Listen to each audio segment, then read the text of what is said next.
ఆంధ్రప్రభ నేను నాగేశ్వరి. బతుకమ్మ చీరల ఆర్డర్ రాకపోవడం, మరోవైపు పోలిస్టర్, పెట్టికోట్ తదితర వస్త్ర ఉత్పత్తులకు డిమాండ్ తగ్గడంతో సిరిసిల్ల వస్త్ర పరిశ్రమ ఆర్థిక సంక్షోభంలో పడింది. దీంతో చేనేత కార్మికులకు ఉపాధి కరువైంది.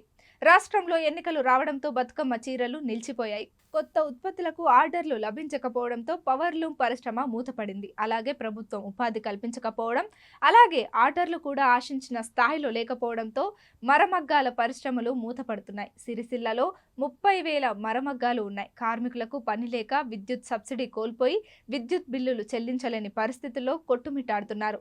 మరమగ్గాలు స్క్రామ్ కింద విక్రయిస్తున్నారు. సిరిసిల్లలో ఉన్న 10,000 మరమగ్గాలకు ఉత్పత్తుల ఆర్డర్లు లేవు. నిరంతరం ఉపాధి కల్పిస్తామని ఎన్నికల ముందు చెప్పిన పాలకులు ఇంతవరకు ఎలాంటి చర్యలు చేపట్టలేదు. బతుకమ్మ చీరల పెండింగ్ బకాయిలు 150 కోట్ల మేరకు కాంగ్రెస్ ప్రభుత్వం విడుదల చేసింది. ఆ నిధులు సొసైటీ సభ్యులైన ఆసాములు పెట్టుబడి పెట్టిన వారికి ఇచ్చారు. ఎవరికి ఎంత మేరకు బకాయిలు అందాయో లెక్కలు తేలడం లేదు. ఉత్పత్తులు సాగిస్తామంటే ముడి సరుకులు ఇచ్చే యజమానులు ముందుకు రావడం లేదు. ఉత్పత్తులకు తగిన మార్కెటింగ్ లేకపోవడంతో యజమానులు ముందుకు రావడం లేదని కార్మికులు చెప్తున్నారు. గతంలో బతుకమ్మ చీరల పేమెంట్లు నేరుగా యజమానులకు అందేవి. వాటి నుంచి 50% ఆసాములకు చేరేవి. ఈ క్రమంలో యజమాని నుండి ముడి సరుకులు ఆసాములకు అంది వారి ఉత్పత్తులు సాగిస్తే మరమగ్గాలపై కార్మికులకు ఉపాధి దొరికేది. ఇప్పుడు ఆ పరిస్థితి లేదు. ప్రభుత్వ బకాయిలు ప్రస్తుతం నేరుగా ఆసాములకు అందడంతో యజమానులకు ఆసాముల మధ్య దూరం పెరిగింది. దాని ప్రభావం వస్త్ర పరిశ్రమపై పడింది. మరమగ్గాలకు ఉపాధి లేకుండా పోయింది. దీంతో మరమగ్గాలు మూలన పడ్డాయి. వీటిని స్క్రాప్ కింద అమ్ముకునే పరిస్థితి నెలకొంది.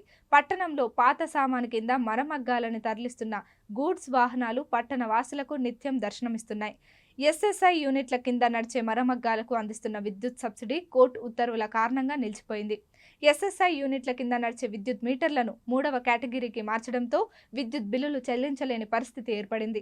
పరిశ్రమల మూతపడడానికి ఇదో ప్రధాన కారణమైంది. కుటీర పరిశ్రమల కింద 5 హెచ్పీల విద్యుత్ను వాడుకోవాలన్న నిబంధన ఉన్నప్పటికీ పరిశ్రమలు విస్తృతం కావడంతో అధిక మీటర్లు తీసుకొని పరిశ్రమలు నడుపుతున్నారు.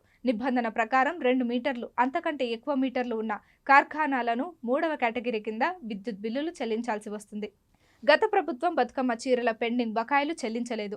బతుకమ్మ చీరల ఉత్పత్తుల ఆర్డర్లు పూర్తి చేయడం, కొత్త ఆర్డర్లు, కొత్త ప్రణాళిక రాకముందే అసెంబ్లీ ఎన్నికలు రావడం, బీఆర్ఎస్ ప్రభుత్వం అధికారం కోల్పోవడం, పెండింగ్ బిల్లులు నిలిచిపోవడంతో పరిశ్రమ ఆర్థిక సంక్షోభానికి గురైన విషయం తెలిసిందే.